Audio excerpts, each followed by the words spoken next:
Washington Bureau Chief for the New York Post, author of the best-selling book Clinton Inc., Daniel Halper. Good to have you with us. Boston Herald columnist, radio talk show host, Adriana Cohen. Adriana, good to have you with us.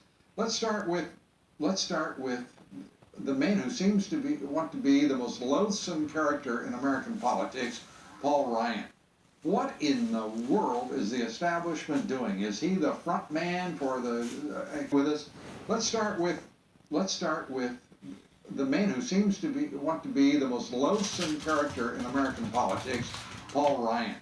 What in the world is the establishment doing? Is he the front man for the class of donors who are still determined to be never-Trumpers?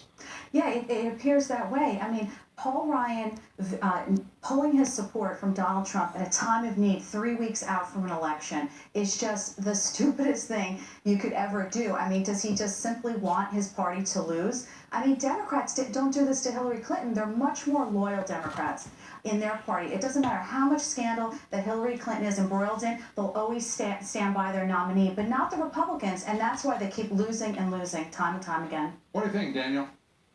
I think Paul Ryan made a big mistake. First of all, he's getting no credit from either side. The Never-Trumpers don't think that he's part of them, as Fred Barnes just pointed out a couple of segments ago. And of course, the pro-Trump people don't think that he's part of them either. So he's really it's really done, he's sort of twisted himself in a pretzel so he gets zero benefit of doing what he's doing. I really don't understand it. Either take a position pro-Trump or anti-Trump, but why this middle position where you're endorsing Trump but yet cutting all support for him effectively? I think it's silly, and I don't think it's going to get him in big problems, and I don't really know how he survives this. Yeah, I don't think he should survive it. As I've said here, this man shouldn't be there. He should have at least the character to step aside if this is truly what he means. And secondly, if he's just simply lost, he hasn't got the talent, obviously, for the job. And thirdly, he understands the consequences of what he does. If he undercuts Trump to the point that Trump loses the election, he will be responsible for the next 3 Supreme Court justices, the direction of the country. Mm-hmm. And if this is some signal of his egregious political ambition, then he's not only a coward but a complete fool. Let's turn to Donald Trump.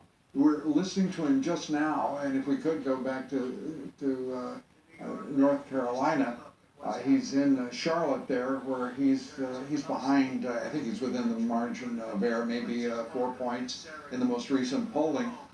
I mean, this man has been beaten over the head from every quarter, and he is still within the margin of error in the important swing states. 1 point in I believe in Ohio tonight, 2 points in Florida.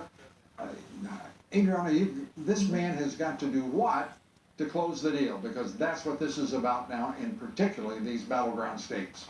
That's right. Donald Trump, in order to close the deal, he really has to capture the female vote, because women decide elections. In 2012, we saw 53% of the electorate was women, and he is trailing with Hillary Clinton with respect to women.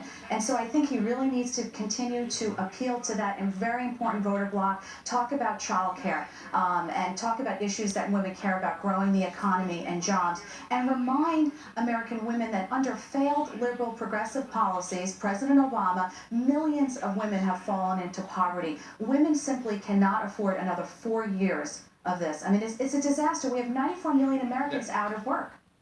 Daniel Halper, you get the last word here tonight. Your thoughts on what he has to do? Yeah, that means I agree. He can't engage with all these allegations of sexual harassment or worse. He needs to talk about the issues. He needs to talk about issues that attract women and undecided voters and people in the middle. That's, I think, key for him. Daniel Halper, Adriana Cohen, thank you both for being with us.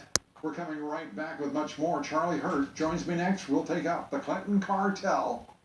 Coming right up. Stay with us.